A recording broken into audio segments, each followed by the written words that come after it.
কলা দিয়ে ছাতু শুনে অবাক হচ্ছে, এটা অবাক হওয়ার কিছু নেই। এটা হচ্ছে একটা প্রোটিন শেক। এতে হচ্ছে আমি দিয়েছি হচ্ছে কিছু ড্রাই ফ্রুটস গুঁড়ো, আর হচ্ছে চিনি, নুন, আর হচ্ছে পাতলা পাতলা করে কেটে নিলাম হচ্ছে কলাগুলোকে ভালো করে দিয়ে ভালো করে ডালের কাঁটা দিয়ে বা মিক্সিতে পেস্ট করে মানে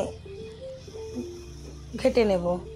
আমি হচ্ছে ডালের কাঁটা দিয়েই করছি। ভালো করে ঘেটে নেব, দিয়ে কিছুটা জল দিয়ে দেবো যতটা পরিমাণে হবে।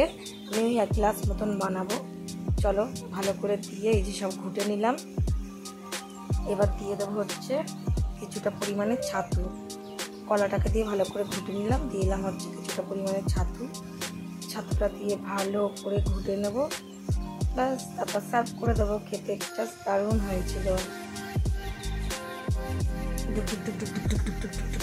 টুক করে ঘুটে নিলাম, ডুব করে ঘুটে নিলাম। এই গ্লাসে সার্ভ করে দিলাম। ওপর থেকে একটু স্লাইস করা কলা দিয়ে দিলাম। চলো এবার খেয়ে নিই।